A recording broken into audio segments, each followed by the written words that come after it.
Welcome to Her Fantasy Football, where the three of us sisters just love to talk some fantasy. Come check us out at herfantasyfootball.com and on ESPNW. You can also chat with us on Twitter at HerFantasyFB and on Facebook /HerFantasyFootball. Woohoo! Week 5. I'm your host, Courtney Kirby. And I'm Ashley Williams. And I'm Brandon Lee. Yay! Hey! So week 4 was really bad for buys. Really bad. 5 is delightful for buys. It's the Miami Dolphins and the Oakland Raiders, so it shouldn't affect very many people at all. I was thinking that. I was like, why even mention the bye weeks this week? Barely. Seriously. Yeah. But there's Mike Wallace and Lamar Miller. Yeah, Lamar Miller. But when I was doing my write-ups, I was like, in case you're in a bye week situation, then I was like, you're not in a bye week situation. No, you're not. No, you're not. No, you're not. And if you are, you don't listen to our show. Yeah. So it's No. Completely past the moment. Well, we are going into week 5, and so things are starting to get a little interesting on everybody's team. So we're not so concerned about buys, but we're concerned about health. We're concerned of potential. So the trading negotiation is all starting to happen, people. You're starting to get crazy inboxes of, hey, I want this player. What can I get for him, kind of thing. So we have a few do's and don'ts for trading, more or less. Brandon, what's your first do in trading? Well, my first do is look at your team now. Evaluate. Where are you strong? Where are you weak? Who are you excited about? Who are you a little less excited about? And take a good, hard look. For instance, I'm on a team where I have 1 million running backs that are amazing. I have a pretty good wide receiver core, but I have 2 quarterbacks. So I'm thinking about trading for a quarterback because I can give up a lot of other things. So, and I can't win a matchup if my quarterback is getting me 4 points. I'm talking to you, Tom Brady, and Kirk Cousins. It got crazy. So, so you want to look at those items, and that's what you should trade for. Ashley, what do you trade? Do you like to trade? Are you into it? Do you avoid it? I don't trade often. I can remember a very good trade you had last year. I did. I traded with your husband, and I got no Sean Marino, I think, for Jordy Nelson is what I gave up, I want to say. I want to say you got a quarterback, too. Yeah. I loved that was a good trade. I struggled with that one because Jordy was really good. And Arian Foster. I was weak in my running backs. So to me, it was worth it because I had enough decent receivers. But I don't think you should always be tempted to do the trade. I think a lot of times you see these trades and you're like, oh, yeah, he was pretty good. But also look as to why this person's willing to give this person up. Research. Don't just accept because you're weak in an area and you're like, oh, I need a running back. Well, there's a reason why he doesn't want that running back anymore. I will say your favorite people should be the ones that ask you for a trade for somebody that had like one big week. Because there are people that like that. They're like, oh, I want that guy. He had a really big week. And that's a fantastic opportunity to take advantage of the person that you're playing against. Be like, absolutely. Sure, yeah, I'll give that guy up. Which is what it's all about. Which is what it's about. Taking advantage of the people that are not as smart as you on your fantasy leagues. Absolutely. Or find teams that need what you have to give and have what you want. And then offer them a legitimate trade. The trade that I did at the beginning of the season where I said, I'm going to give you Pierre Garçon, you give me CJ Spiller. That's a totally fair trade. He needed wide receivers. I needed a running back. I was desperate. And he wasn't quite as desperate as I was, but he still took it, so that was nice. So, I just think that you can also just be really legit. I am looking for this. There's no reason to hide it. Everyone can see your roster. It's not like hiding cards because you're playing Uno. And that's a good point, Brandon. I think that's a perfect trade that you made, Pierre Garçon and CJ Spiller. One of our big don'ts is don't trade for equal value for same position. That's just so silly. I think Julio Jones and Dez Bryant, that is a ridiculous trade.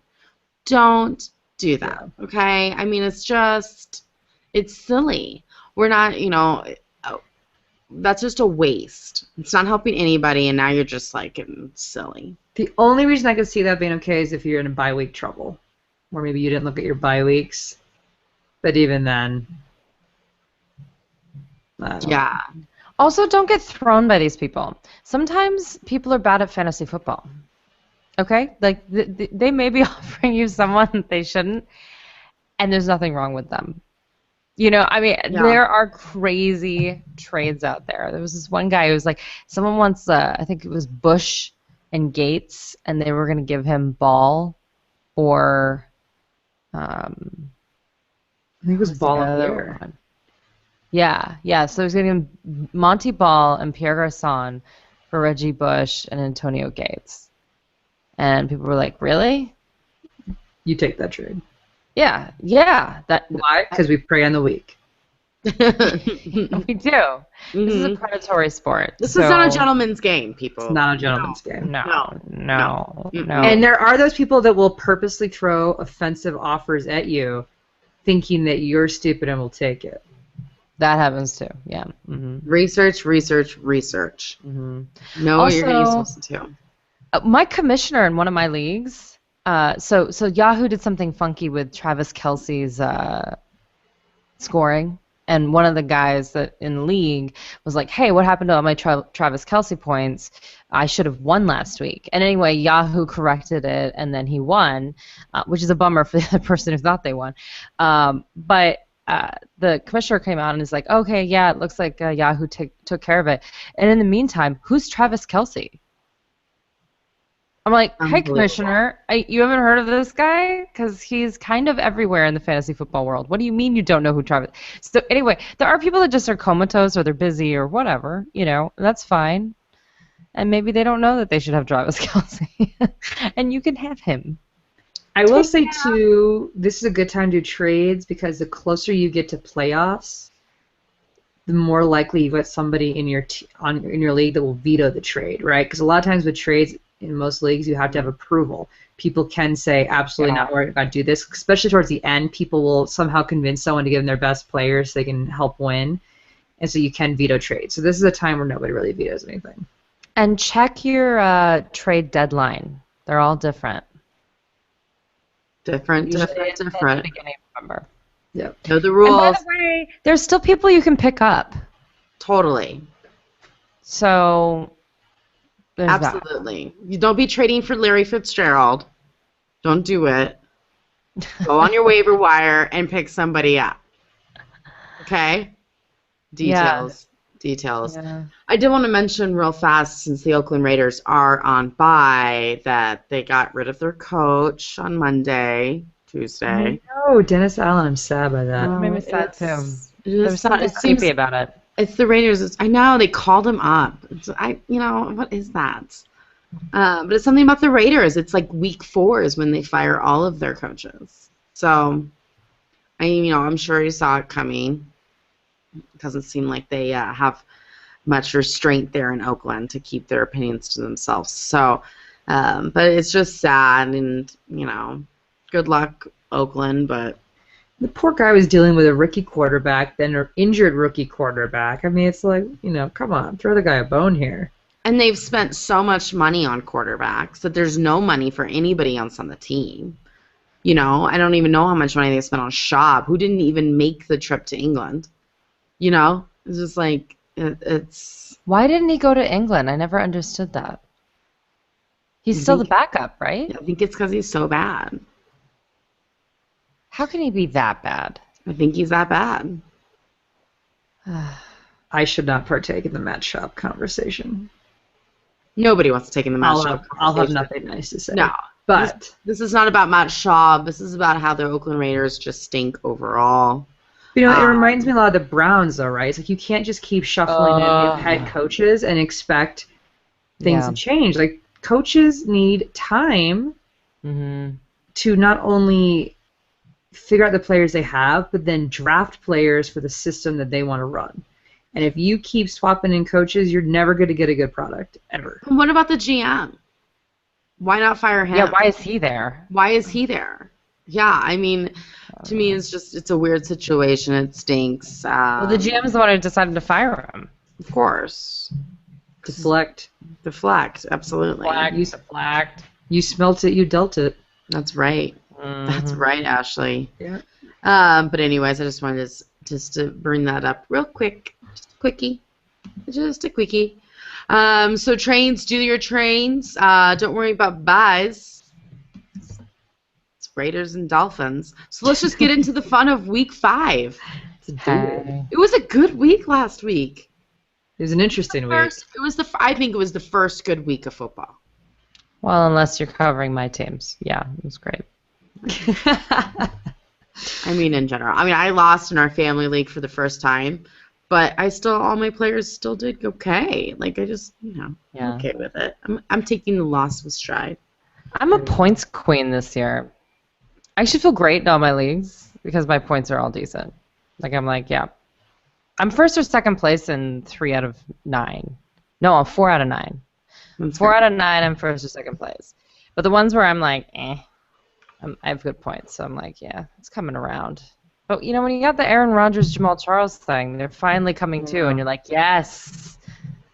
Yeah. LaShawn McCoy hasn't quite caught on to the coming 2 point yet. Right? Yeah, neither has Here. Cordero Patterson. Mhm. Issue. Let's get into it. Minnesota Vikings at the Green Bay Packers. Both 2-2. A lot of 2-2 teams this year, people. A lot of mediocre. A lot of mediocre. I was just going to say, everyone's mediocre. Yeah, it is. Mediocrity all over the place. Mediocrity all over. But I'll tell you, the Vikings will be running come this Thursday. It's very exciting. They don't have much else to do now. So I would play almost any running back that's coming out of that backfield this week against Green Bay's weak line. I mean, the Packers give up the 4th most fantasy points to running backs, and Asiata is no joke. Yeah. He's in the top 10 scoring running backs right now. Amazing. Well, they love giving him the ball in the red zone, so sign me up. I'm okay. I don't need 100 yards if you're going to get 3 touchdowns. It's fine. Yeah. Whatever. No, I It's no completely big agree deal. with you. And I Yeah. actually don't even need you to be talented either. No, absolutely not. Podcast are talking about his talent level. I'm like, I don't care. It's opportunity with no. this guy. You can Mark Ingram me anytime if that's what it is. If you're just the touchdown stealer away, Thank you. take it. I'll take it. With that said, McKinnon is the one getting all the yards. Now, he's very speedy. He makes moves. It's great. He just isn't a very good player yet overall for Minnesota, so they're not going to start him over Asiata. So we got Asiata as your number 1, and McKinnon's actually not a bad flex play if you need a guy or you want to try something new this week. I would go there because again, Green Bay is so bad. Greg Jennings, I have under gut calls. Greg Jennings is not a player that's going to get you 25 points in a week, 1 week. It's not who he is. But he is the guy that's going to give you 7 points every week. And if that's a good enough player for your wide receiver 3 flex spot, then you're going to play him. Why not? And if he gets a touchdown on top of those 70 yards he gets every week, game on. Take it. So Agreed. I like him in gut calls. Who I have on my bench, because that was fast, is Cordero Patterson. It's over. I stood up for you last week. I pretended like you were a good guy. I went out on a limb. I was bashing him and you stood up for him. I did, Ashley. But You 2 did. receptions for 38 yards? Can't do it. Can't do it. I just can't anymore. It's over. It was the Yeah. same thing last year. He's one of those guys that everyone seems to love for no real good reason. Yeah. It was the first couple years like that for Des Bryant, too. Remember? Everyone was like, he looks so good in his uniform. He's so buff. He's so tall. So amazing. And I was like, yeah, but he's not catching any balls. Yeah. But then Right. he got amazing. I think he will be amazing. The talent is not a question. It's just, does he have the Right. opportunity? Once again, Matt Asiata may not have the talent, not have the talent that Cordero Patterson has, but he has the opportunity. And in fantasy football, I need to win today. Yeah. I don't need to win 3 years from now, unless you're in Dynasty. Absolutely. Yeah. Yeah, and I don't that's even have fine, on him. Yeah, the Vikings just want a W, and I get that, but I want a W. So therefore, Patterson's on my bench. Right. I'm not dropping him. I'm not saying goodbye. I'm just saying you need to prove yourself. And with Teddy Bridgewater and all that business going on, he hurt his ankle. He's still playing because I don't want to play Ponder. I don't know what the chemistry is going to be like. I don't know how it's going to all unfold. And until I find that out, he's going to be on my bench. So that's where I am. Ponder. Oh, yeah, Green Bay. Is that what we're going to talk about? Yeah, we're talking about Green Bay. Sorry, I was saying on my poor Ponder comment. I was like, oh, sadness. Green Bay. All right. So the Vikings are the middle of the road for allowing fantasy points at pretty much every position. So we're going to ignore them as a matchup because middle means anything goes as far as I'm concerned. So what we can do is obviously play Aaron Rodgers. We got our guy back last week, you guys. About I time. know. It was really nice. He told everyone to chill out before the game. I did like that, yeah. And then afterwards at his little press conference, he is so sassy in his press conferences. Love that you guys doubted me. He's just, I was like, I love Rodgers, him. you really shouldn't care what other people think at this point. Did you guys see the guy who did the double check move last week and then pulled his groin doing it after he made a play on Rodgers? Yes, and then he got it for the season. It's sad. That's what you get, right? Don't mock the double check. Hilarious. So Yeah. fucking sorry. I mean, any injury is sad, but Absolutely. It's Very funny. sad. Not sad as 4 touchdowns. Thank you, Aaron Rodgers. Speaking of that, Jordy Nelson and Randall Cobb also back, both catching at least 9 passes and going for over 100 yards and 2 touchdowns, each of them. Deuce. Not one. yeah. The fact that Green Bay can support that kind of production is just crazy. Eddie Lacy. I just wrote underneath him, trade bait. Trade bait. True that. Does So anybody anyway, want him? he only rushed for 48 yards on 17 touches, which is 2.8 yards per carry. And he only caught 1 pass for 11 yards. So he's not even a PPR play. But he did get into the end zone, so Yeah. the final points were good. So if someone's trying to trade for him and you're not feeling like this is coming around in the way you wanted, I wouldn't be against it. I was against it last week. This week I'm neutral. How's that? Upgrade to neutral. Yeah, it's been upgraded. Devontae Adams is under gut calls just because Jarrett Boykin is out again. Now, last week he only caught 2 passes for 18 yards, but he did have a 34-yard touchdown taken away due to penalties, so he could have something going on because they're playing at home and they're still, I think, in a sassy mode from people doubting them. Anyway, so we'll see if it's a desperate play, but if you're desperate, you only know how desperate you are.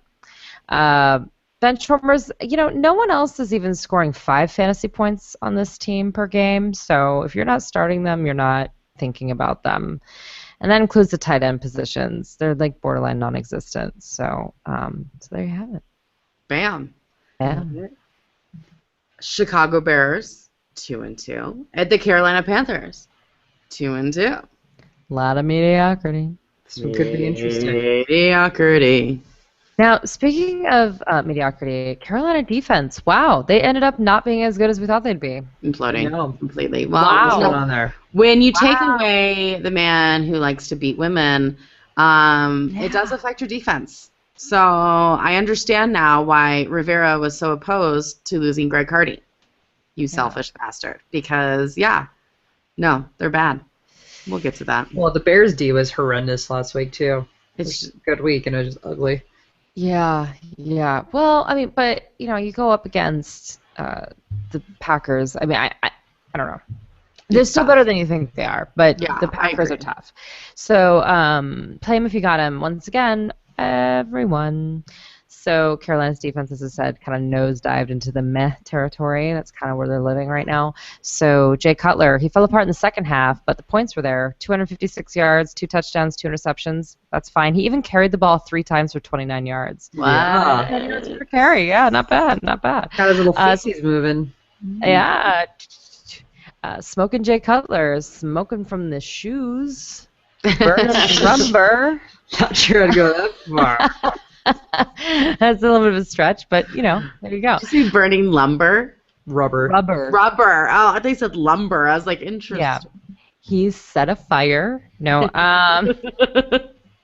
Matt Forte. So I was freaking out during Twitter time. I call Sundays Twitter time. That's all they are now. What does this guy need to do to get a touchdown? Why won't they let him score a touchdown? There's something wrong, you guys. There's something wrong. Seriously. They're punishing him for something. I don't know. Well, it's unbelievable. Unbelievable. 23 carries, 122 yards. He caught 5 of his 6 targets for another 49 yards. The talent is there, you guys, and the points were there this week, but he has to get into the end zone or I'm going to lose my mind. Last week was his first 100-yard rushing game, but I'm expecting more. He had a tough start, but we're good. Martellus Bennett, I don't know why people are refusing to accept the fact that he's the number 1 tight end in football right now, but he is. He's a top 10 guy the rest of the way. He has 4 touchdowns on the season. I don't even know what else to say about this guy. He's averaging 74 yards and a touchdown per game. Well, especially with Brandon Marshall not being 100% yet, it's like Cutler's go-to in the end zone. If it's not Marshall, it's Bennett. Which, by the way, I'm just going to say, Brandon Marshall, check your injury report. I'm not feeling Fabu about him this week. Trustman finally said maybe we'll sit him out just so that he starts to feel better, and I kind of think that'd be better for the long-run production for his fantasy numbers. He's still getting in the end zone, so he's going to get you numbers, but I kind of want him to sit, actually, because he's not okay. But they may play him anyway. What can I do? Alshon Jeffrey, he's only scored 1 touchdown this year, but he's looking healthier. He's fine. And the Chicago defense, they were terrible against the Packers, but the 2 weeks before that, they were double-digit fantasy points, and the Panthers are not good. So if Cam Newton's still hurting, might be a sneaky play if you're one of the people that streams defenses. And so they're kind of my only gut call. And then bench warmers, none. Guys, even when they stink like last week, they still had fantasy points coming out the wazoo. Meh. Meh.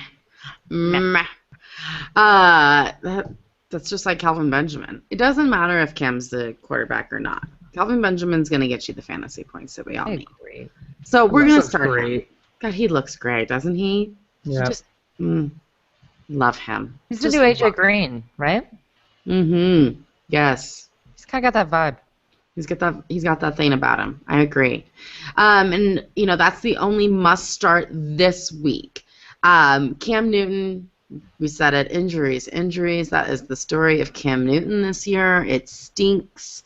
He has an injured ankle that prevents him from being explosive and being that Cam Newton that we drafted. So that stinks. Then he's got these rib injuries that is, that's sore. I can only imagine how it is to throw when you have ribs like that and you're twisting. He can't stay upright anyways, so it's just, it's not fun. The only reason why I have him in gut calls is because, he's going up against Chicago, who gives up the 8th most fantasy points to quarterbacks. But, I wouldn't play him. I don't own him, but if I owned him, I wouldn't play him. And then Greg Olsen, I usually have him in must starts, and I still love Greg Olsen, don't get me wrong, but Chicago's pretty good against tight ends. And he didn't have the best game against Baltimore last week. So, I'm still playing him in my leagues that I own him, but I can understand if you want to try to find a better matchup. I get it. Totally get it.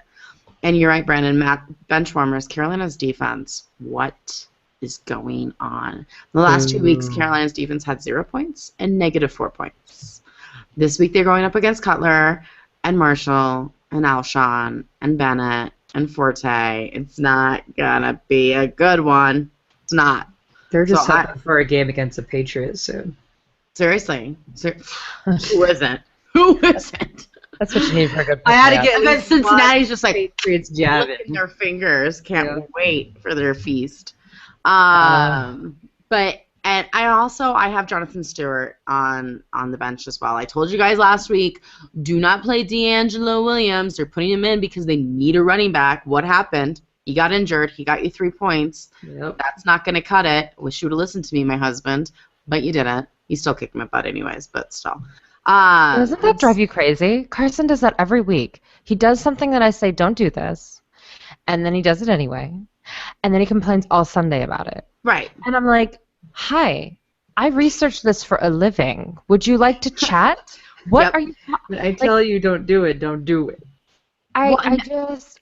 And that's the same thing that's going to be with Jonathan Stewart this week, you guys. He's not ready to Yep. come back, but they have no running back, so he's going to play. He's not going to make it through the whole game, and if he does, he's not going to be used that much because he's still injured.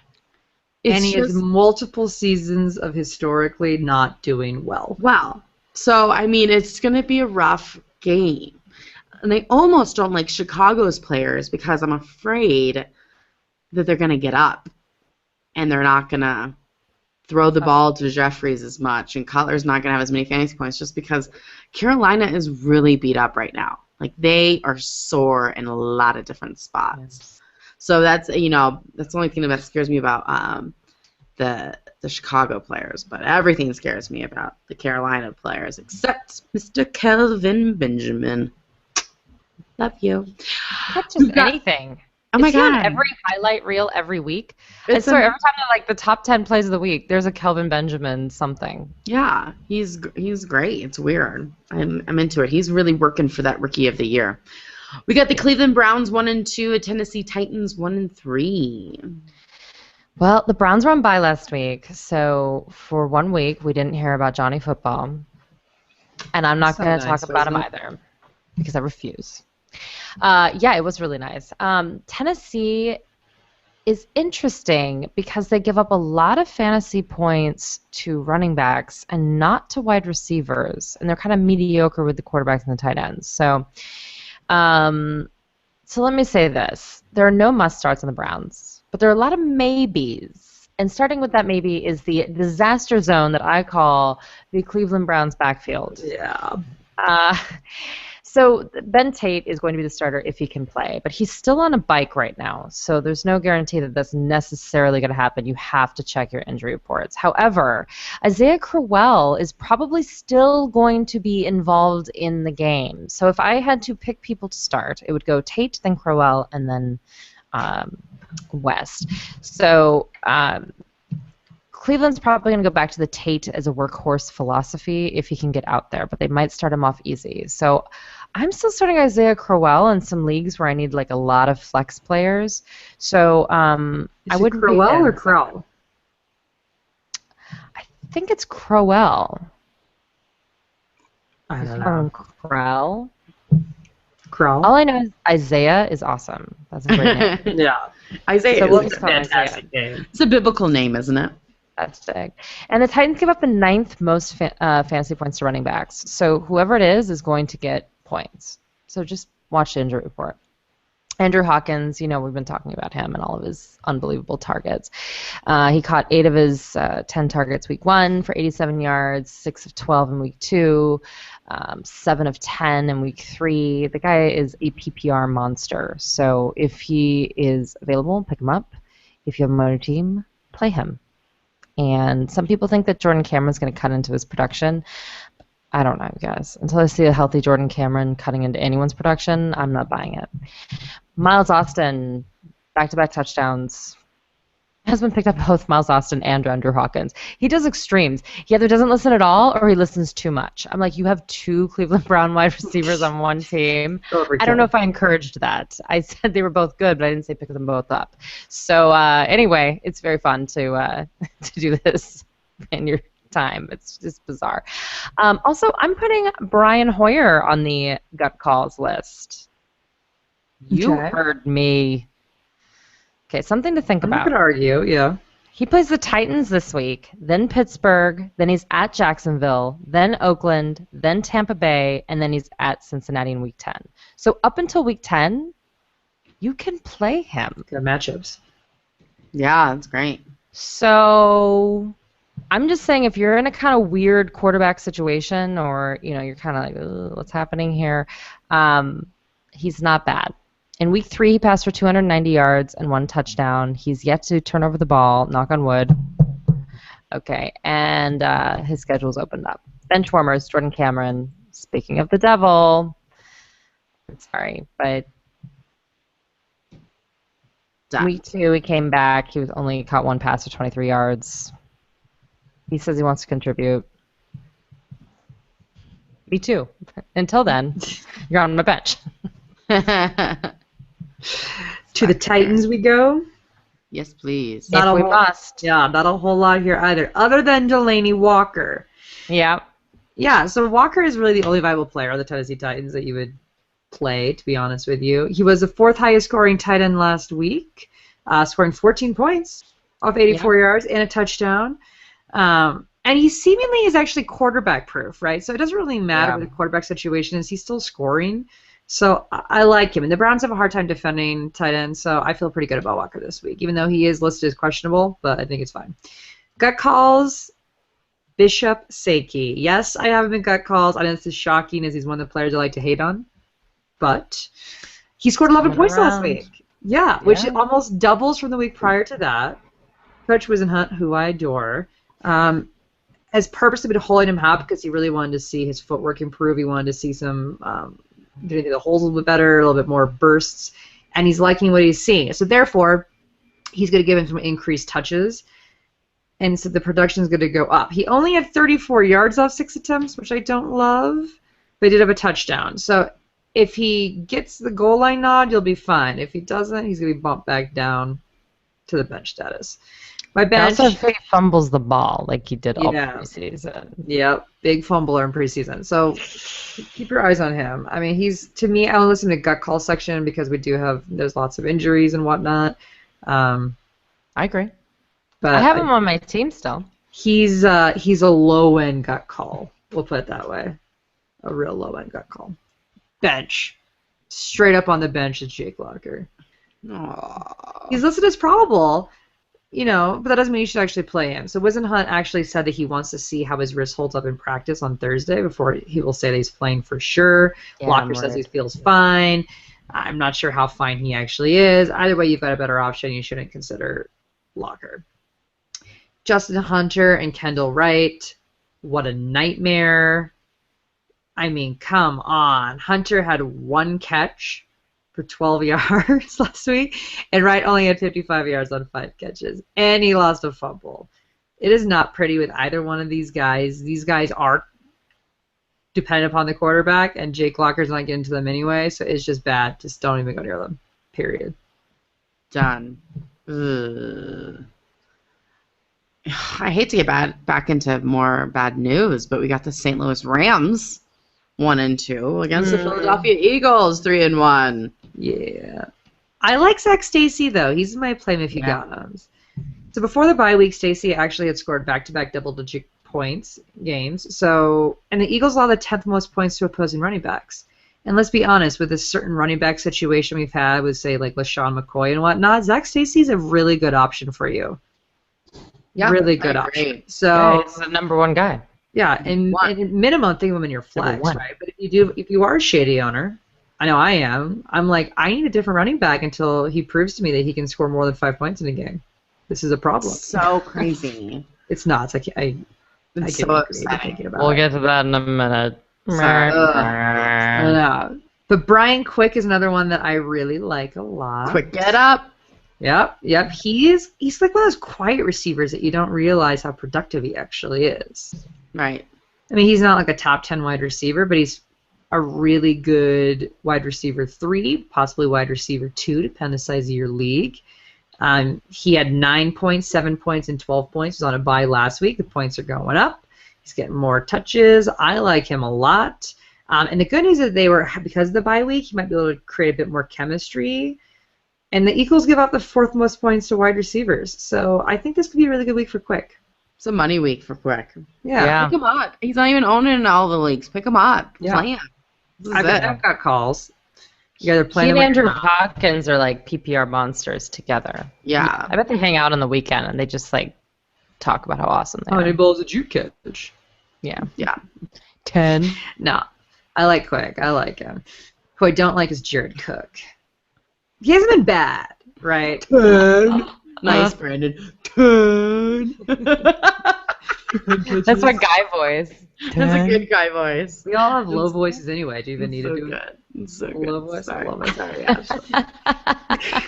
10. Well, you know he's not catching 10 passes is Jared Cook. Yeah.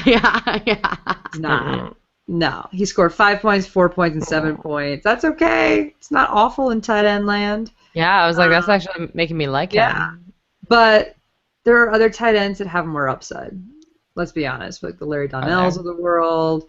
Yeah, I think so. Good matchups this week. Yeah. Sure. Yeah. Okay. So I'm still benching the Cookster. On the bench still. Gotta prove it to me, buddy. I've never even thought about him.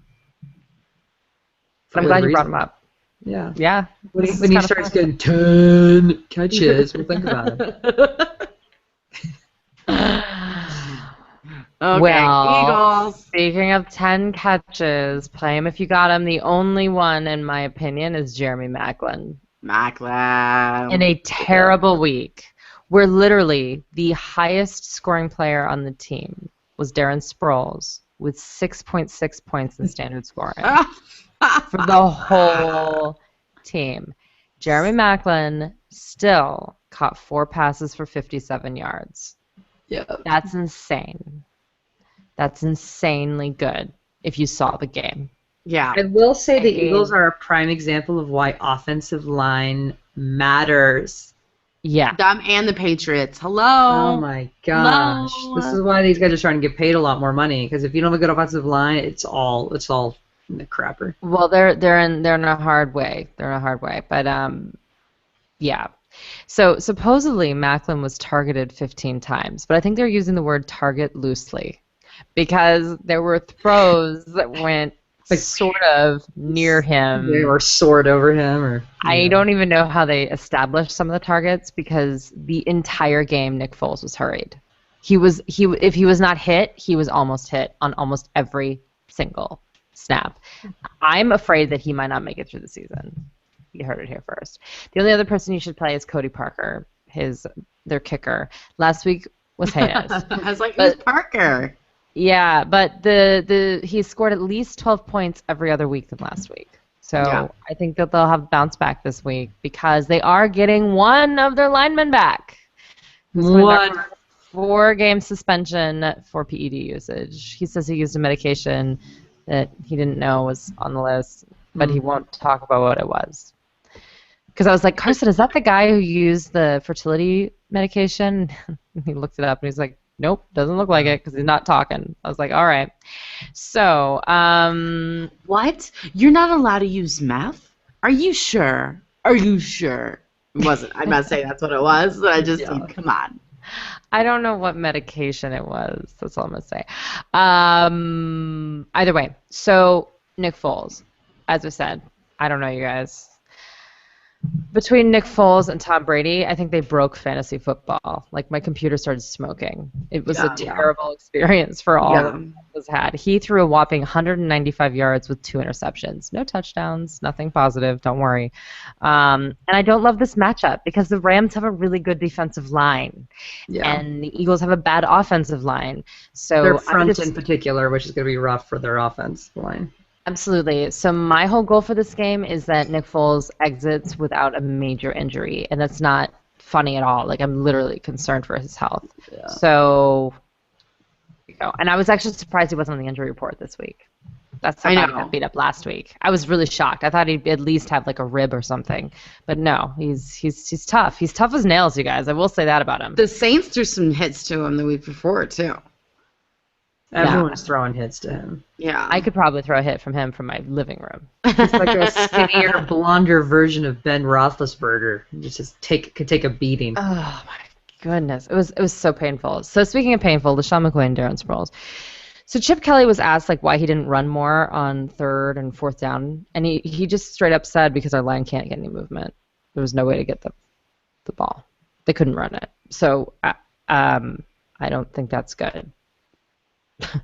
There you go. Once again, Lane Johnson comes back, but this is going to be tough. So Zach Ertz, 2 bad games in a row. Fumbled the ball, boo, and then bench warm. So he's on gut calls, really, because you just may have to play him. But really, he should be on the bench, along with Riley Cooper and Jordan Matthews. I'm not playing anyone this week, really, from the Eagles if I don't have to.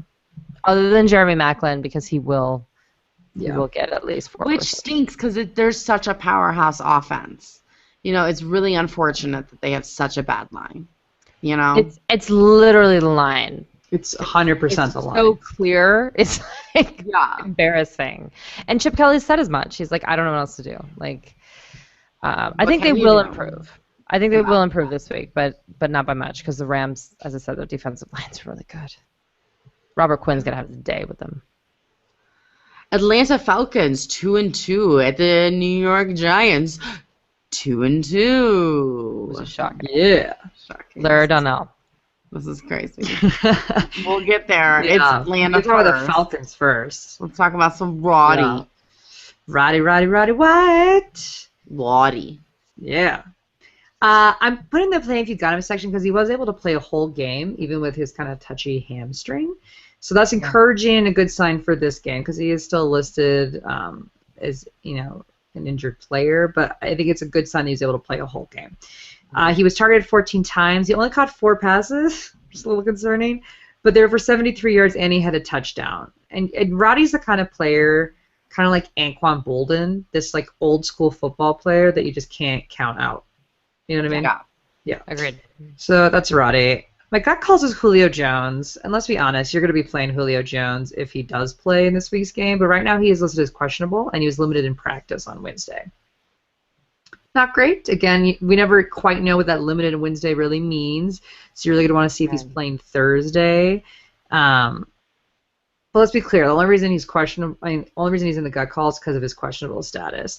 Because he was still able to get 8 points off 82 yards. So he had much more yardage than Roddy. Roddy was targeted twice as much as Julio, but Julio was much more effective with what he had. So that should make you feel pretty confident about him. While hurt. While hurt, right? My other gut And call he's is handsome. he is very handsome. Yeah, Oh, he's so handsome. those cheekbones. Devin Hester. He made quite a splash the past few weeks. And Yeah, has been he a has. pretty nice little bright light for the Falcons. So Hester had 70 yards and a touchdown last week, scoring you 13 points, which is great. He had 16 points the week before that. But Harry Douglas is likely to return. Harry Douglas is the wide receiver 3. That'll bump Hester down to the wide receiver 4 position, which is going to give him far less touches. So keep that in mind. But do keep in mind, look at your settings. Because if you do have a league where, I know I have one league where the receiver gets the points for the touchdowns, not just the defense, then Hester is somebody worth keeping on your roster. Even though he's down to wide receiver 4 status, he's all of a sudden worth keeping for that.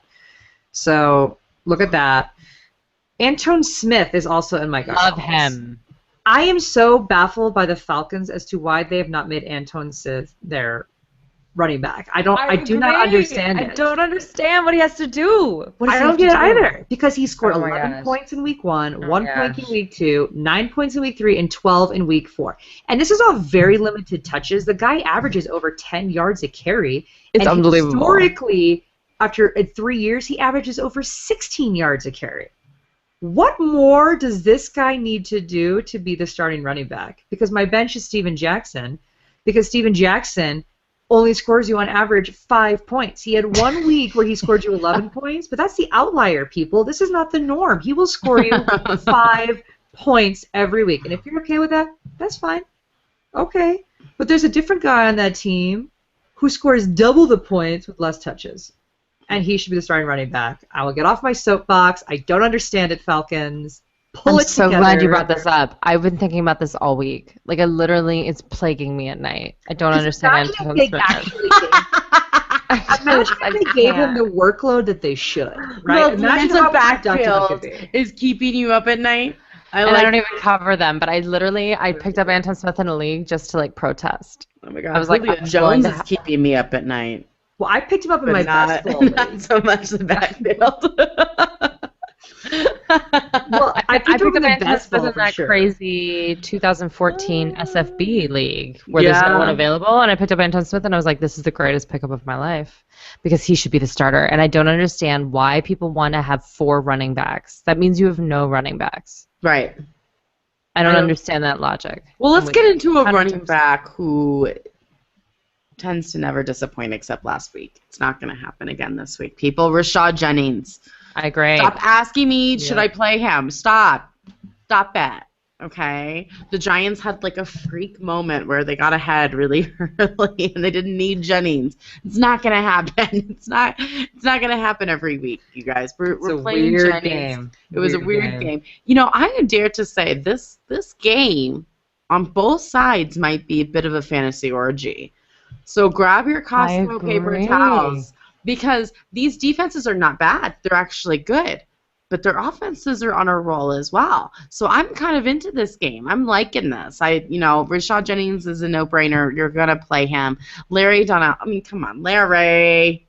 Did you hear that Larry Donnell plays fantasy football and he benched himself for Vernon Davis last week and lost? That's right. Larry Donnell benched Larry Donnell. Well, that would have been a lot of Amazing. decision. Amazing.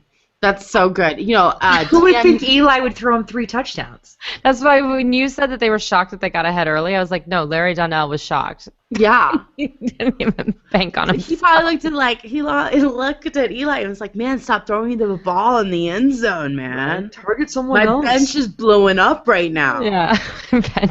My husband sent our father a text when Larry, because he was at work, he was like, sent him a text. It was like, oh man, what a great pickup with Larry, not knowing that our dad had actually dropped him the day before.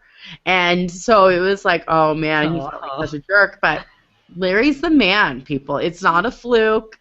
It's real. Look at his targets, you guys, double digits. Yeah, Eli loves him. He's throwing him the ball constantly. He can't help but get 3 touchdowns. Well, and he's catching the ball, unlike a lot of the other Giants receivers. So Eli is Randall and Cruz. Yeah, absolutely. Which falls into gut calls. I have both Cruz and Ruben Randall in gut calls. They are what they are. I don't have nothing really to say nicely or meanly to say about them. They've had good games. They've had bad games. Odell Beckham is back. I'm not playing him. Don't play him. But he's there. He's available. Keep his eye on him. It might open Cruz up a little bit more. Who knows?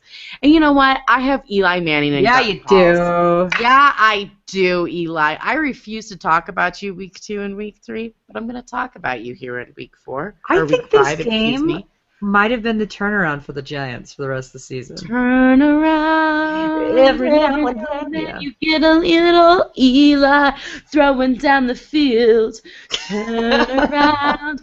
300 yards and 4 touchdowns is really good, Mr. Manning. Yep, I was really nice. Wow. You went all the way with those lyrics. You really were did. the first 2 there for a minute. I had to stop myself because I forgot I'm being recorded right now. But yeah, no. Yeah. I was like, oh, there's a live button. Oh, yep. But you know what? He looked good, right? He looked good. And he actually hasn't looked all that awful the last few games. Giants looked good. Yeah. They needed Larry Donnell. I'm in my mouth just saying that, but they needed a little Larry in their life. They got it. They're in business. And you know what? Who I benched?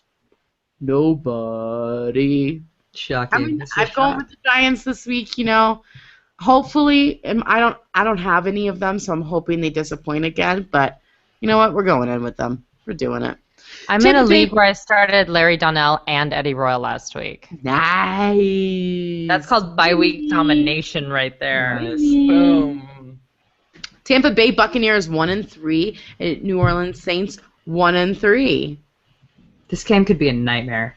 This could be really bad. A literal nightmare. Anyway, my plan, if you got him, I've only got one, Doug Martin. Really? Do I feel good about putting him in the must-start category? He did fine for me last week.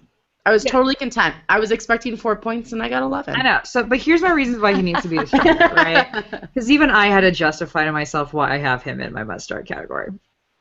A, how high you drafted him as a starting back. B, he had a productive week coming off an injury. He had 14 carries, 40 rushing yards, and a touchdown. And I think what they did is they limited his touches a bit because they were trying to reintegrate him into the system. So I think he's going to have more touches this week. I think him coming back with this game and having a touchdown is a good confidence booster. And the Bucs just look really bad in general, so they need to run. Yes. I don't love it, but it is what it is. I got calls. Vincent Jackson. So we're moving in the right direction with Vincent Jackson, right? He went from 3 points to 5 points to 7 points to 9 points. So based on this, you should get 11 points this week, right? He increases by 2 Absolutely. points each week. Absolutely. So maybe we'll finally break in the double digits that we're accustomed for with Vincent Jackson. But the other encouraging news for me is that he did have is that he scored a touchdown in back-to-back weeks. So this is good. They're looking for him in the end zone. I like that. He's still in my gut calls until he's consistently scoring kind of in that double points section. But he's moving in the right direction, so I like that. My bench warmers, Mike Glennon. So last week was Glennon's first start of the season. Then the count out with injury, right? It wasn't like crazy high, and he scored more points than Jay Cutler, Cam Newton, Kirk Cousins, Tom Brady. But Nick Foles. Nick Foles, yeah. So unless you're in a super deep league, I wouldn't look at Glennon. Although if you are in a deep league, the Saints do get the 7th most points to quarterbacks, and he wouldn't be a bad play this week. If you're in like a 14-team league, it's not a bad play. It really isn't. And then just a reminder, Mike Evans, he is out. He's out with an injury. He's going to be out for a few weeks, so he's going to lead him right into week 7, which is when his bye is. So you're really not even looking to get him back until week 8 at the earliest. I don't love it. I'm not sure you should drop him yet, but you need to know what you're dealing with. New Orleans Saints. Well, the Bucks are interesting. They give up the absolute most points to wide receivers. Unfortunately, the Saints pick a new wide receiver every week to be their number 1 wide receiver, so I don't know how helpful that is to you. But It's the worst I thought you should fantasy know. game ever. The hardest to pin down for sure.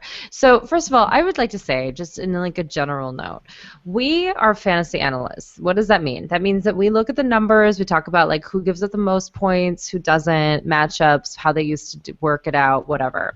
And I think that the Cowboys game last week is the perfect example of we can give you all the right information and still be wrong, but that doesn't mean that we were wrong.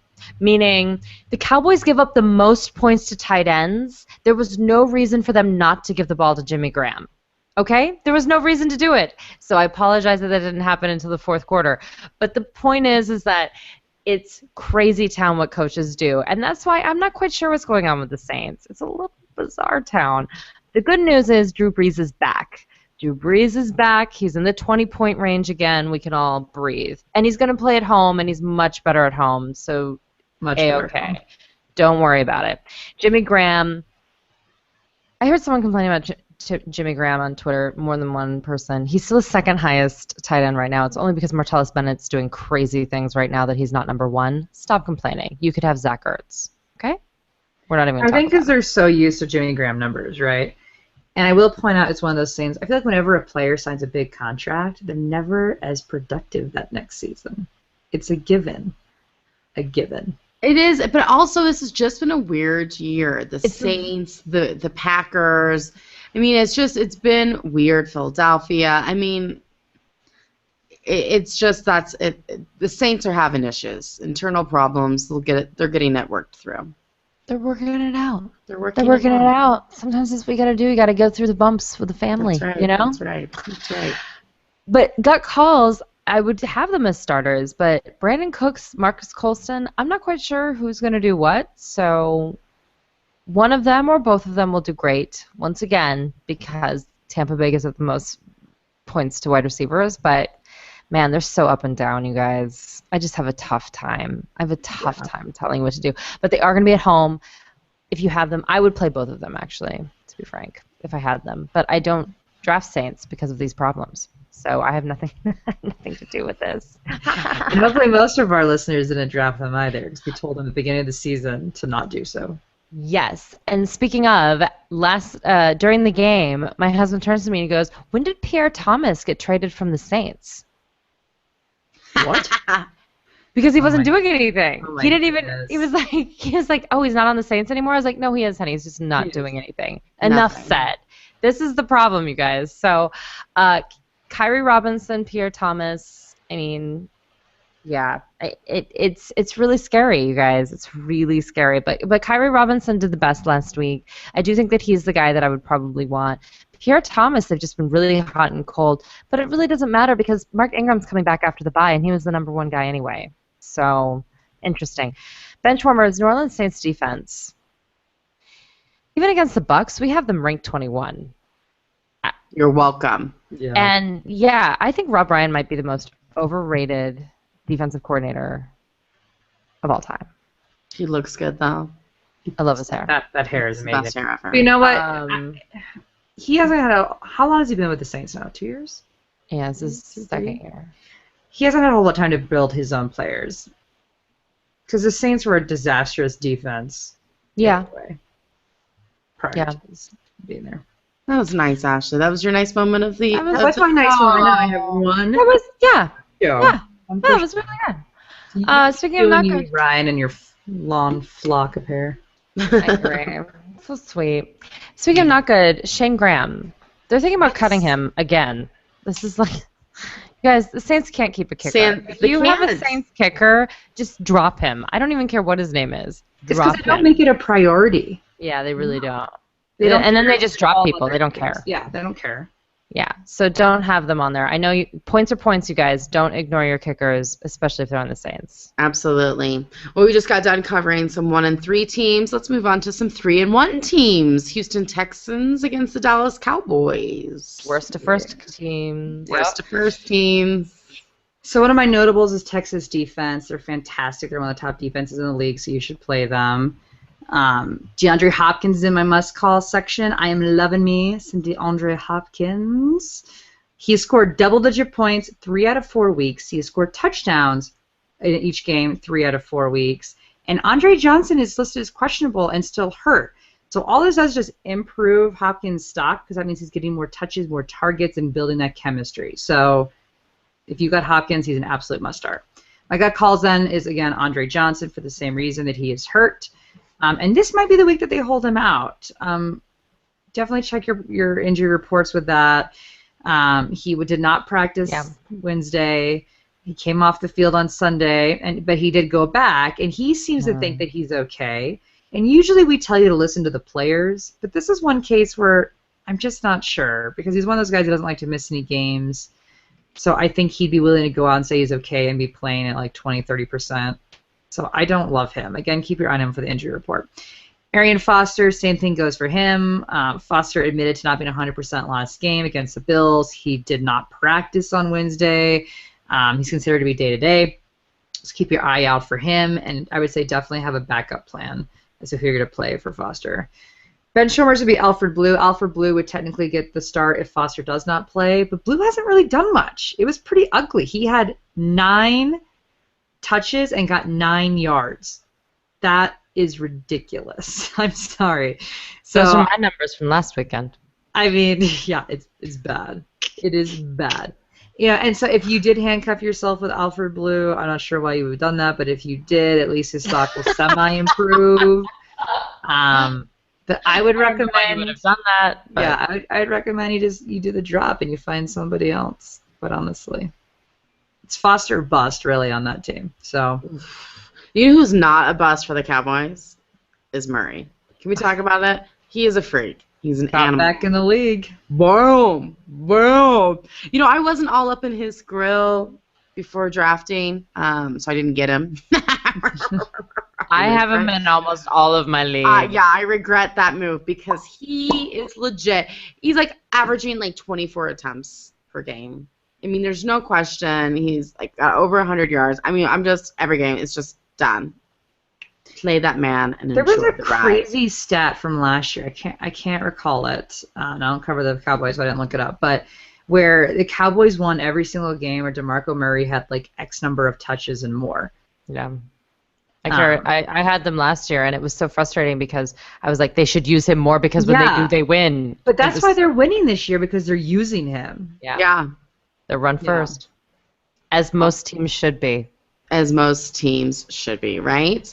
I mean, yeah, I think it's a no-brainer for the Cowboys, and it's a no-brainer for you. Let's use him. Let's take it. Let's do it all the way. We're also going to play Dez Bryant because you bought him, so we're going to use it. Can't waste what you buy. You know, he's been in double digits for the last 3 weeks. You know, we can't complain about that. There's other top wide receivers that are not doing that. So I'm okay. I'm into it. And, you know, this will most likely not be the week that he shocks you and gets you, 25 points. But he's still a freak. Freak. It's good. Dan Bailey's a freak, Talk about kickers. Love him. It's the easiest decision of your day to put Bailey in your roster. It's fine. He's all about it. Got calls? It's the Dallas defense. Wow. Win. Most improved defense of the year thus far, I would say. I'm into them. I love them. I'm playing them this week against a banged up Houston Texans offense. I'm into it. I can't help it. I love it. I just love it. They're 11th in stopping the run and 3rd in stopping receivers. Come on, Houston, you got nothing. Let's do this. Let's do this. Houston doesn't even use tight ends. Dallas can't cover tight ends, but they don't even use tight ends. It's fine. It's a win-win. It's a win-win. Bench warmers, Tony Romo. Romo had a nice week last week. I'm not taking that away from him. Good job. Good job. I'm proud of you. But I am taking away the fact that they're playing against the Texans, who are pretty good about quarterbacks. They show no mercy. So no Romo this week and no Jason Witten per usual. All right? He's no Witten of old. Sorry. Go Cowboys. I'm going to the Cowboys this week. Yay! Do it. Buffalo Bills 2-2 against the Detroit Lions 3-1. Great. So, in other news, E.J. Manuel is no longer the starting quarterback of the Buffalo Bills. Enter Orton. Enter Orton. So they made this big announcement. It is what it is. I will say that Kyle Orton, I have him on the bench this week. Why? Because the Lions give up the absolute fewest fantasy points to quarterbacks, and it's his first week back. But I will say in the long run, everyone probably benefits on a fantasy level from this. I thought it was too soon for a 2-2 team.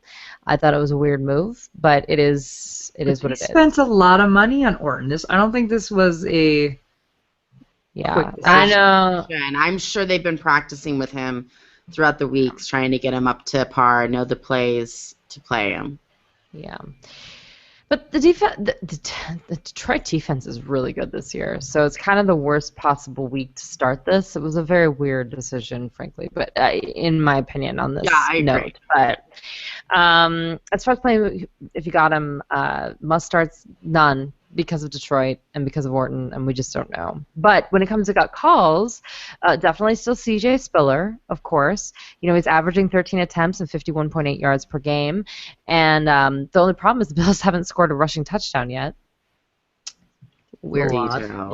Yeah, but I think that could change. I wouldn't play him if you're playing daily fantasy. He's listed as probable with a chest, but he'll probably play. But something to talk about. And Detroit's really good against the run, which is also why Fred Jackson, I call him Mr. Flex because he's like the perfect flex player. He's in the gut calls, but he's averaging 5 catches per game, so he's more of a PPR guy. So I'd still play him if you're in PPR and your flex. Last week he had 85 yards of total offense, so that's fine. Inexplicably, again, the Bills last week decided to go with a pass-heavy offense for some reason, even though Houston's not as good against the run. It didn't make any sense. So sometimes coaches do weird things. I don't know what to say about that.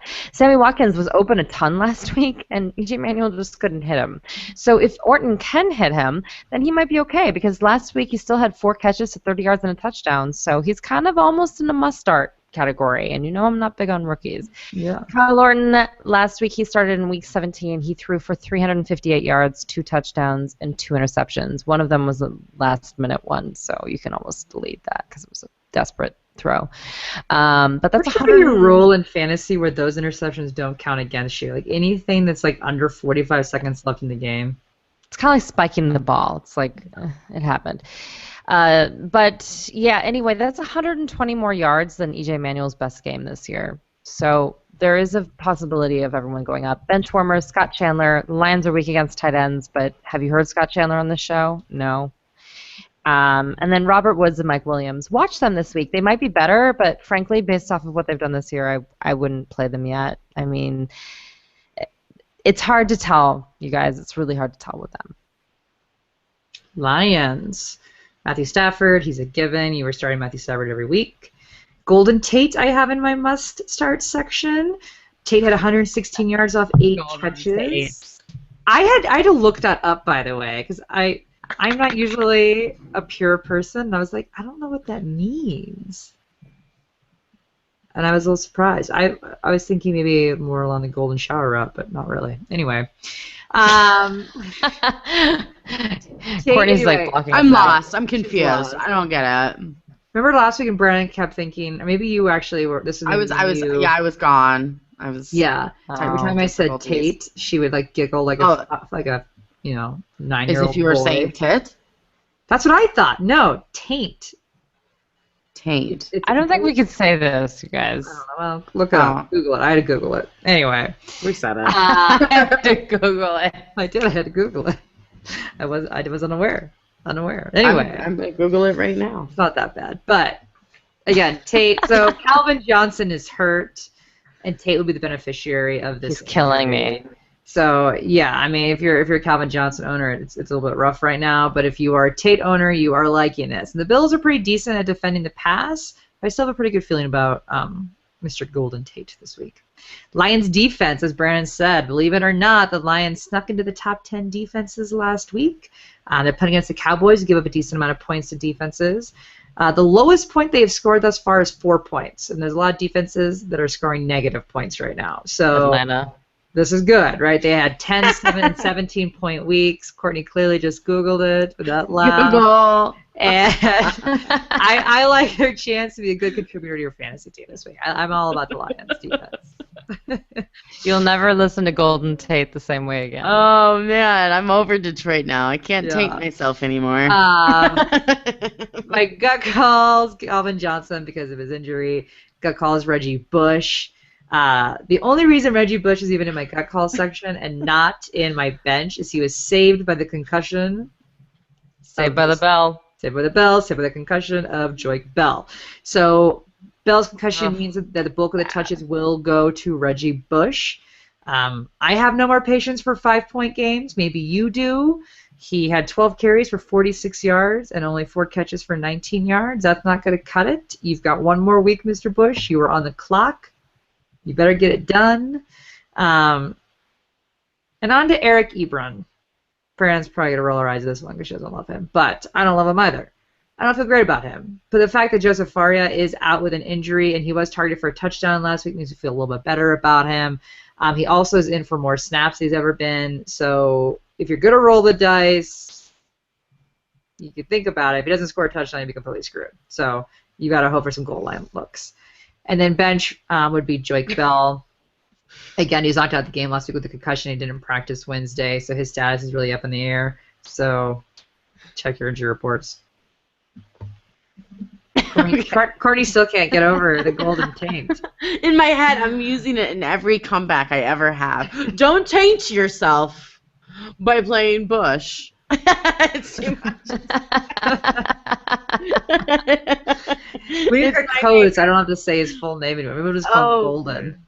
Oh, it's so good. It's so good. Oh, sorry. I always get that all the time, now I have to right? get into my spiel. I have both of these teams that I can't get taint out of my head.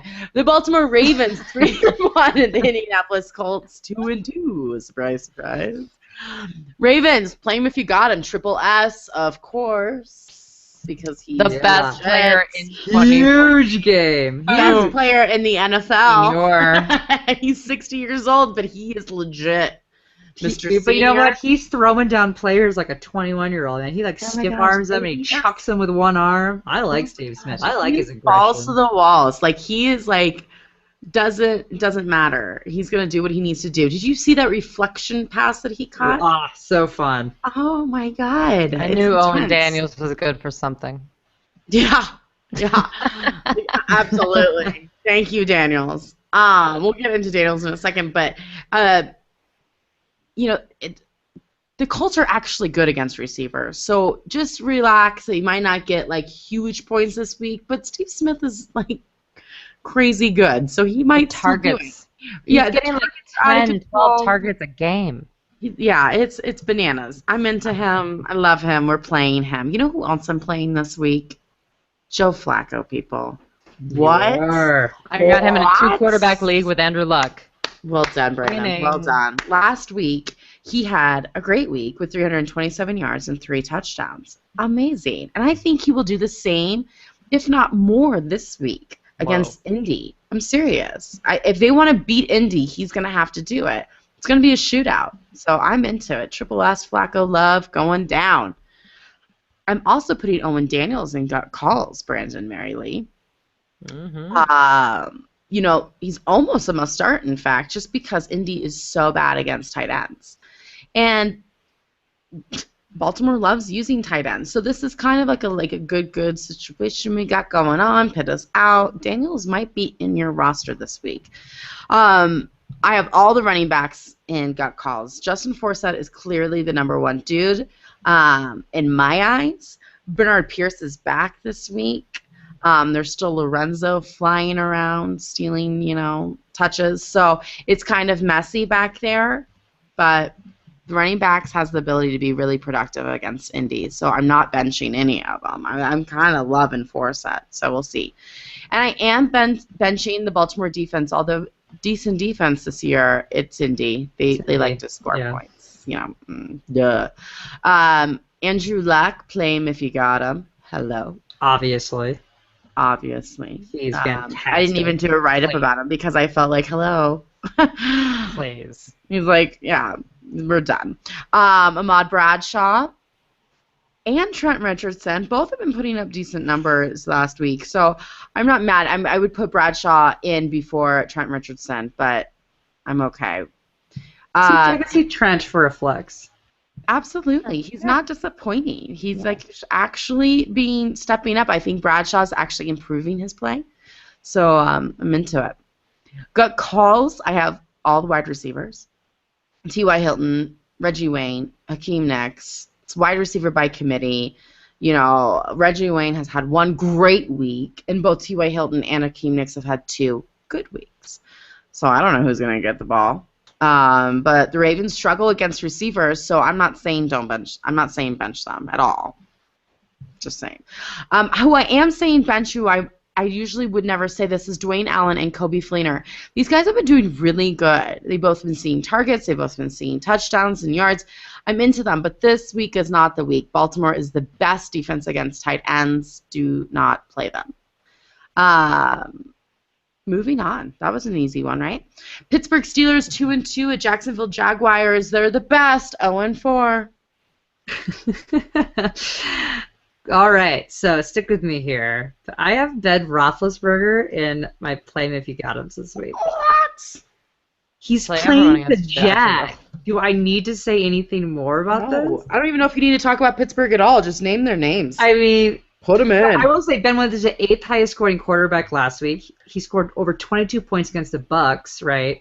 And the sad part is that the Bucs actually have a better defense of stopping quarterbacks than the Jags do. And he threw for over 300 yards last week. I expect him to do the exact same. I'm looking at you guys, Tom Brady owners. Ben Roethlisberger is not picked up in a lot of leagues. You need to get over the Tom Brady thing, and you need to pick up Ben Roethlisberger this week. Okay? Le'Veon Bell, he didn't have his best week last week, but he's still the top. He's still like the 3rd best running back in the league. Puts up 10 points. This is like the people that complaining about Jimmy Graham. I have no patience. Yeah, he still scored you double-digit points, right? It wasn't his best week, but it wasn't a bad week either. And the Jags have the third worst rush attack defense, so he should be just fine. Antonio Brown is also my play him if you got him. This should be quick. There should be absolutely no reason for me to mention Brown other than to just boast about how ridiculously awesome he is. Amazing. Because he's the top receiver in the league. By over 12 points, by the way. The rest of them kind of a little bit closer. He's like separating himself from the pack here. And he was the 2nd highest scoring receiver last week. So if you don't play him all day, every day, you're just a fool. And I can't help you. I literally can't help you. Gut calls, Heath Miller. Okay, so if Heath Miller is open, Big Ben will throw it to him every single time. There's a bit of a bromance between Heath Miller and Ben Roethlisberger. It's not the same kind of bromance, obviously, of Cutler and Marshall. But there's a healthy dose of respect there, and he will throw to him if he can. And Miller was the 3rd highest scoring tight end last week, and the Bucs have a really bad defense, and the Jags have the 3rd worst defense in the league. So expect similar kind of numbers from him, which was 14 points last week. My bench is Marcus Wheaton. Plain and simple, 5 points is not going to get it done. It's not going to cut it. He had one decent week with 9, which was week 1, and then it has been just going down since then. So you cannot consider Wheaton a viable starting option at this point. Marcus Wheaton's a great dynasty play. Otherwise, you're 1 year early if you drafted him. You're just a little early. He's talented. You're just a year early. Jacksonville Jaguars. So the good news is I feel like they are getting better. They are getting better. There's no doubt about it. Play him if you got him, though, is none. Again, with the injuries, both Cecil Shorts and Marcus Lee are out already. They're already ruled out for this week. So, Toby Gerhart still probable with that nagging ankle injury and still terrible. And Alan Hearns is probable with an ankle injury as well, but he will play and probably play well, actually. And then the replacement tight end, Clay Harbor, is also probable with a calf injury. What is going on? It's not pretty. So no one you should start. Gut calls is maybe Toby Gerhart. He had his first touchdown of the season last week. But he also lost to fumbles. So you win some, you lose some. Not on the train. Yeah. Yeah, but Alan Hearns and Allen Robinson are still kind of these weird pick them up because they're getting target guys. If Blake Bortles can take the next step, they might be okay. And speaking of Blake Bortles, he started off strong last week and then it sort of crumbled. I like him at home with that nice energy that he had that first week that he went in, but he's a big gamble. But if you're doing some sort of daily fantasy experiments, I would maybe try it out. Got bench warmers, everyone else. You guys, my gut calls are actually bench warmers. I just wanted to talk about someone. Sorry, guys. That's so sweet. No, you don't have to be sorry. I feel sorry you have to cover them. I got to buy off my terrible team. So we are moving on to the Arizona Cardinals 3-0 to the Denver Broncos 2-1. Bam, Arizona Cardinals. Ugh. I love this team, and it's hard because they're playing our home team. But I'm playing Malcolm Floyd this week. I don't care that Palmer's still out. I don't care. I'm playing him. I'm into him. I've got faith. I'm not losing it. Game on. Got calls Andre Ellington. He's been a little bit of a disappointment this week. So, this year. Excuse me. Last week he was on bye. I was like, yeah, he really scored me no points. Zeroed out. I don't know what points. happened. So useless. Useless. I was going to say his legs should be fresh because he's been on bye, but so is the Denver's defense. So that's not winning. But This would be a good game. it should be a really good game. Yeah. Terrible for fantasy, maybe. Maybe, or really good for fantasy, one or the other. This is a hard one to predict. This one's dicey. I also have wide receiver John Brown in gut calls. He's the third wide receiver for the Arizona Cardinals, but God knows they're not throwing to Larry Fitzgerald, who's on your bench. Man, he is so much better than what he's coming off as. It's sad. If they don't throw him the ball, it's not good. Unfortunately, we can't play him. So, sorry, Fitzy. Sorry, Fitzy. I hope you guys do well, but not well enough to beat my Broncos. Ashley, what we got? I'll start them all. Pretty much. As usual, my notables for my starts, Monty Ball, Julius Thomas, and then we'll talk about Demaryius Thomas and Emmanuel Sanders. So, Thomas has been a little inconsistent this year. Little. Yeah. He and Robinson are murdering me. 4 points, 12 points, and 5 points thus far. He's even sending text messages to Peyton Manning saying, "I'm sorry, I will do better." Because I bet how many Post-it notes he's getting on his locker. Yeah, because Demaryius knows that Peyton will not throw the ball to players that drop his passes. He will not do it. So this is why he's been like, I'm so sorry, in these text messages. The good news is that they obviously had the bye week, so hopefully they have a whole other week of practicing together and trying to figure out what in the world is going on here. Demaryius is fluffing Peyton's pillows. I guarantee it. He's like, anything I could do for Peyton. When you said fluffing, I'm not tainting anybody here, all right? No crazy story. Well, you know killing me. who is doing well is Emmanuel Sanders. If you've been watching the Broncos game, it should be no surprise to you that he is the leading receiver for their team. Best pickup of the year. Yeah. He had 8 points, 10 points, and 14 points. If Demaryius keeps dropping the balls, all this means is that Peyton's going to throw the ball to Emmanuel Sanders even more. And the good news is because Demaryius Thomas is still a threat, is defenses can't double team Emmanuel Sanders, right? They can't not defend Demaryius Thomas. That'd be crazy. So you're not giving a situation where Sanders is going to be double teamed. It's just not going to happen. My gut calls is Wes Welker. He's only played one game thus far. It was for 60 yards for 6 points. That's not bad. It's not terrible, But I would like to keep him in the gut call section just because I want one more week of seeing how he's going to be integrated into the packages. Again, they've already got Demaryius Thomas and Emmanuel Sanders. Yes, Thomas isn't doing well, so does that mean they're going to lean more on Welker? Tough to say. Are they going to keep trying to throw the ball at Thomas to get him out of his slump? I don't know. Nobody really knows. I do like they had an extra week to practice with Welker because he really was only able to play 1 week, so that's the good news. My bench is Broncos defense.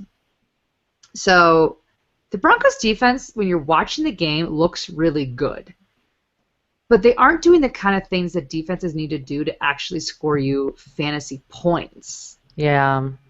They're a really good defense in terms of real football and not as much fantasy-wise, right? Because they're only averaging 4.7 fantasy points this season, which isn't bad for defenses by any means. But the Cardinals are not going to, go easy on them by any means.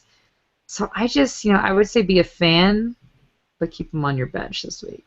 They're both great defenses. It's gonna be a tough week for both of them. Kansas City Chiefs 2-2 at San Francisco 49ers 2-2. What a surprise! Hey, Jamal Charles. What? Thank you. Welcome back. Thank you. All fantasy players that had a top 4 draft pick are sighing a very deep breath right now, right? Yes. They were freaking out with reason. But he didn't even give you 3 touchdowns. He rushed for over 92 yards. That's the kind of performance that we were looking for out of him. Now, San Francisco does have the second best defense in stopping the run, so I would not expect the same kind of numbers, but he should still be able to put up good numbers for you this week. Just don't expect, almost 30 points. Okay. Niall Davis. I told you not to worry about him, and last week was a perfect example of why not to worry about him. He only had 2 less touches than Charles, and he still rushed for over 100 yards. Mm-hmm. This guy could be like the flex player of the year if you have him. Okay? Love him. Fantastic.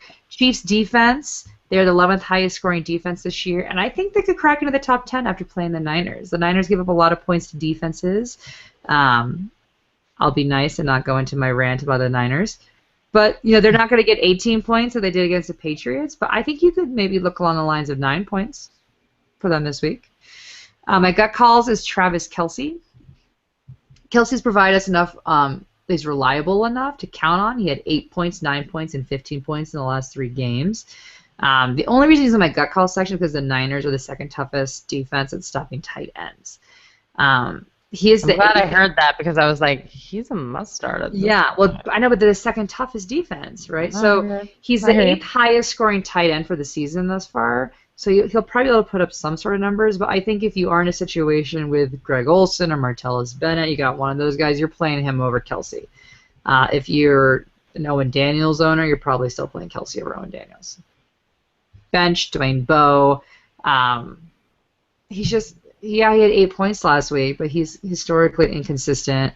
The Niners are really good against the rush, so they may have to air the ball out a bit. But again, Dwayne Bowe is that kind of guy that you need to let him burn you on your bench versus burning you in your lineup.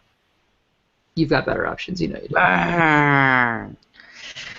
Speaking of better options, so Colin Kaepernick continues having the greatest matchups of all time. So I don't want you to think that but he is getting 19, 20 points a game, and frankly, it's been a weird year for quarterbacks, so that's pretty good.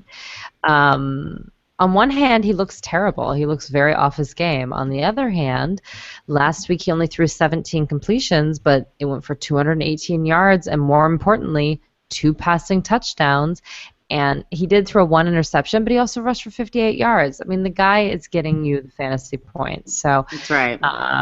That's all that matters to us. I have no partial thing. Kansas City gives up the 15th most fantasy points to quarterbacks, which is like middle of the road, like almost dead center, but still, I think he's A-okay. Gut call is Frank Gore, finally. finally they used Frank Gore. I don't know why Absolutely. it took this long, and of course it was awesome. He carried the ball 24 times for 119 yards, and then he caught a pass for 55 yards and a touchdown. It was beautiful. I don't understand why they don't do this more. I'm hoping that they learn their lesson, but I can't coach the 49ers. So I can only tell you that he should be running and that he's still awesome, but for some reason they haven't been running him, and I don't know why that is. So, on the other hand, Michael Crabtree, his stat line wasn't fabulous, but that's because he left the game hurt with a foot injury. But then he came back and he caught 5 passes. So, for 43 yards, hopefully he's healthy this week and hopefully he can get it done. Anquan Boldin, PPR guy for sure. If Crabtree's out, definitely. He's consistent. He hasn't found the end zone yet, but he's getting catches. He's getting points. That's what we want. Bench warmers, Vernon Davis, until he gives me a clean bill of health and blows up on my bench, I cannot start him. 0.8 points will not work in any league. Nope. Also, Boom. Stevie Johnson did score, but he was only targeted 2 times. It was a fantastic catch, though. Fantastic. He deserves more playing time, but once again, tough to trust. Tough to trust. The New York Jets 1-3 against the San Diego Chargers 3-1. Beautiful. I do both these teams. So, the Jets, what? So disappointing. So Rex Ryan made Yeah. it pretty clear that he's on a short leash and probably on his way out this week in a press conference. It was really sad. And sexy Rexy. David Nelson's out, and frankly, I can't handle him on the field anyway. So that's unfortunate. He's out with an ankle injury. Chris Johnson's probable with an ankle injury, and Eric Decker is questionable with that never-ending hamstring issue. And the reason why I lost one of my leagues because I didn't start him because he keeps having this hamstring issue. Hammy injuries are bad. It's getting personal. But then he blew up. So anyway, about Eric Decker, play him if you got him. Listen, if he's going to be on the field, you have to play him. He was targeted 10 times. But we're back to this target 10 times. I'm not quite sure. So he caught 4 passes for 48 yards and a touchdown. They are using him. He's not Peyton Manning dependent, you guys. He's not. He's doing actually quite a bit for having Geno Smith as his quarterback. So I'm pretty impressed. Chris Ivory is the man there. 84 yards against the Lions is pretty awesome, actually. So he will be fine against the Chargers. Got calls. Chris Johnson, last week he did get into the end zone. He had 44 yards rushing, caught 2 passes for 17 yards. The workload is minimal, but as far as gut calls, bench warmers, everyone else. Jason Morrow actually had a pretty decent game, and he's kind of in that Eric Ebron situation where he's a borderline, but I can't tell you to start him when all this turmoil is going on there. As far as the Chargers, they look really good, which is a little nerve-inducing for me because I'm a Broncos fan. But it's exciting for your fantasy team. Woo! Phillip Rivers is the real deal. If you're one of the lucky people that drafted Phillip Rivers and Russell Wilson, which I guess is half of my Twitter followers, because I keep getting, should I trade one of them away? Yeah, because they're both top 10 guys. So yes, get something for them if you need it. Listen, he's had 9 touchdowns to only 1 interception so far this season. Must start every week. Also, the Jets give up the 3rd most fantasy points to wide receivers. I would actually start Keenan Allen, Eddie Royal, or Malcolm Floyd if I had them. Yep. So Definitely putting that out Royal. there, they're all getting a ton of targets. And Eddie Royal is usually a boomer bust guy, and we always say he's fool's gold. But this year he's getting like 10 targets a game. He's available in a lot of leagues, too. He's available in a lot of leagues. I played him last year, as I said, or last week with Larry Donnell, and I just was like, yes, please, play the matchup. Got calls, Antonio Gates. He's been hurt. If he is healthy, he's going to be huge. If he's not healthy, he's going to be meh, which is what he's been doing, 30 yards a game kind of thing last couple times. When he's 100%, bench warmers, Donald Brown and Brandon Oliver. What a disappointment last week. Everyone was so excited for them, and then it was just like, meh. Wow. Meh. Once again, you can't predict these things sometimes. They should have been good. They were not. So I'm not playing them until I see something else. You know Donald Brown screwed over a lot of people's fantasy teams. Totally. He was a must-start for every single person that studies fantasy. I'm Yeah. sorry. The Chargers have not had a good backfield in a very long time. I know there's a lot of Ryan Matthews fans out there, but he's still not fantastic. They had Woodhead, who's fantastic in PPR leagues, but Woodhead's out. You should just temper your expectations, period, about any Chargers running back. And Brandon Oliver was a decent play if you were mega desperate. Because there were a lot of desperate people last week. So last week you could have been okay with Brandon Oliver. But if you were thinking Donald Brown was going to be like, DeMarco Murray type numbers, you were sorely disappointed. Let's talk about DeMarco Murray kind of numbers. We got the Cincinnati Bengals 3-0 against the New England Patriots 2-2. And Giovanni Bernard is awesome. Man. Winning with him on your team, so he is definitely a must start, as is AJ Green. He's a little banged up. It's fine. Don't worry about it. He had the bye week to rest. It's right. Yeah. He's good. He's good to go. It's green, people. It's green. And it's the Cincinnati's defense against Tom Brady. Yes, please. I'm okay with that. I'm playing them. Mohamed Sanu, I haven't got calls. So this is exciting. Marvin Jones is back from his injury. And I think I'm not pick up Marvin Jones. He's fantastic. He is a rare talent. But don't play him this week. Okay? Let him have a moment. He needs to have a moment. But Sanu will lose a few touches for Jones, but I believe that Sanu will still have the numbers this week. So he is in my gut calls. New England is the best against wide receivers, so we're going to temper everybody's things. But you know what? New England is struggling. So Cincinnati could blow up. They're 3-0. I think they're the one of the three best teams in the NFL, in my opinion. I'm on the Bengals. Who are your wagon. three? I just put them in the top three. The Broncos. I don't know who my third is. Who's my third? You said top three. I was just trying not to say my favorite team, but they're my second favorite team. I like the Cardinals too, though. I love Arizona, but they're going to have a tough week against Denver this week, and they have a hot and cold thing going on right now. So we'll see. They need their guys to play, so we'll see. But with Cincinnati, everybody's playing. Even Jeremy Hill, their backup running back, is in my gut calls because the Patriots cannot stop their run. They just can't. So expect Giovanni Bernard's numbers to be huge in the beginning and kind of trickle off because they're going to be using Hill more, because I have a feeling Cincinnati is going to blow up the Patriots. At least that's what I'm hoping for. And on the bench, I have Andy Dalton because his numbers have not been great this year. So, unfortunately. They don't need him. They don't need him. Like, They don't. whatever.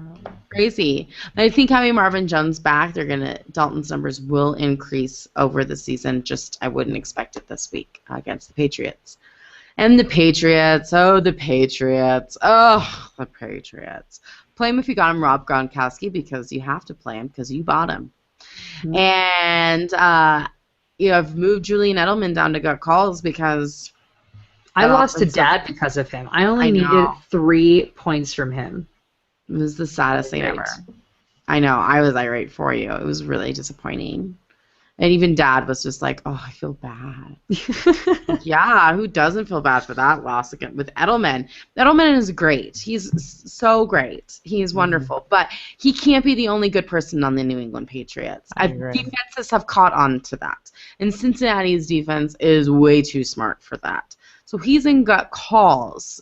And everybody else is on the bench. Everybody else is on the bench.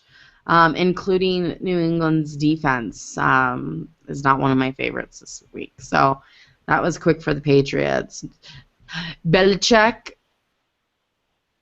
I hate you, and I'm happy you're losing. Okay, Seattle Seahawks 2-1 against the Washington I Redskins. love his press conferences. So oh my much. God, I hate them. The guy asked if he considered benching Tom Brady or whatever, and he just was like, I love it. It's my favorite. Let's get off the controversy of benching Tom Brady. Anybody would have been benched in that scenario. Yeah. It's not just because of his horrible play. Wasn't He played horrible, yeah. but he wasn't benched. They were getting blown out. You don't put people in to get injured. So I will say, though, Tom Brady is going to have zero tolerance for this. And he will retire earlier than later if this continues. He might pull a Brett Favre and retire, and then all of a sudden pop back up in a different city because he's like, I want out. Do you know what Get this me does? It does kind of show that he's not capable of playing with not seasoned receivers. Nobody I don't know. is This capable is beyond. of playing This is beyond. Yeah. with that offensive line and Yeah. Kevin Tompkins I have and to Stephen say, Ridley, and give me a break. Julian Edelman is your best choice, and he's like, Yeah. I have nothing like a against little Julian cup of Edelman, espresso. but he should be in a different category. He should not be a number one receiver. no, he should be an No, no. awesome, slant receiver. Awesome, yeah. It's his Possession thing. guy. Yeah. Right. And don't get me wrong, start Edelman if you're in a PPR league because he does get receptions. But this is, I mean, it's getting crazy in New England. Obviously, something's going up with the Brady Belichick GM ownership. It's getting crazy. It's getting dicey. So I don't know. Brady would probably have a more successful weekend if he was in Paris with his wife at the fashion shows than he will be on the field against Cincinnati. Just saying. Oh, poor Brady. Seattle Seahawks 2-1 at the Washington Redskins 1-3. Is this our last matchup? It is. Is that? Baboom. Let's crank through All it. right. Seattle Seahawks. This game could get ugly. Or Washington will bounce back. I'm not quite sure, actually, because Seattle's defense is not what it used to be, No. at least on a fantasy level. So Washington gives up the third most points to opposing quarterbacks, but frankly, Russell Wilson doesn't need that. It is time to accept the fact that he is a top 10 quarterback every week. I don't know how he does it. It's magic. It's black magic, but it happens. Like, literally, I have no idea. It's definitely witchcraft. Yeah, I mean, listen, he even caught a pass last week, or in week 3, because he was on bye last week, for 17 yards. I mean, the guy can do anything. I don't know what's going on. Marshawn Lynch, I don't care what the stats are. It was not as cool as Andy Dalton's catch, though. No, Andy Dalton pulled an AJ Green. Yeah, Like that was a crazy cool dumb. catch. Yeah, Yeah. no, But it this was one was still- like it a was still standard good. catch, but it was still pretty cool. Listen, Washington gives up the 5th fewest fantasy points to running backs, but I don't care. Marshawn Lynch doesn't care. I don't care. No one cares. I can't handle people that keep dissing their star players. If you have Marshawn Lynch, you should just be thankful, and I don't even want to talk to you on Twitter. Frankly. Don't ask me if Twitter you should blocks trade you. away. I don't understand trading away your best player. I will never understand it. Stop asking me about it. He has 5 touchdowns in 3 games, 2 of which were receiving. Just get out of here, okay? Luke Wilson is going to be starting in place of Zach Miller. He's in my gut calls because he is a possession type, pass catching tight end. Very, very low upside on this because they pass the ball to everyone in Seattle. Just everyone. It doesn't even matter. So, but I do have to point out that he's playing instead of Zach Miller, and there's a possibility that he gets some points. Percy Harvin and Ricardo Laquette. Let's just go with those. I'm not even going to put Doug Baldwin in there. Doug Baldwin does catch like 5 passes a game, but they're all for like a yard. I don't understand how he only has 30 yards per game, but it doesn't matter. Harvin gets the most targets, 17 on the season. Laquette seems to get to catch the touchdowns, 2 out of the 3 games that he's played. Neither can really be trusted, but if you are desperate, it is what it is. Our mother drafted Percy Harvin, and I feel for her every day. And as far as bench warmers are concerned, no one's really a bench warmer, but no one I'm rushing to start. Okay. So I wouldn't start the Seattle defense either because they're away. I would only start them on home games at this point until they get more consistent. Ricardo Laquette is just like, that's a great name. Fantastic name. Yeah. Yeah, he likes touchdowns. Hey, Which makes it even more fantastic. Yeah. Absolutely. He's a touchdown guy. He's a touchdown guy.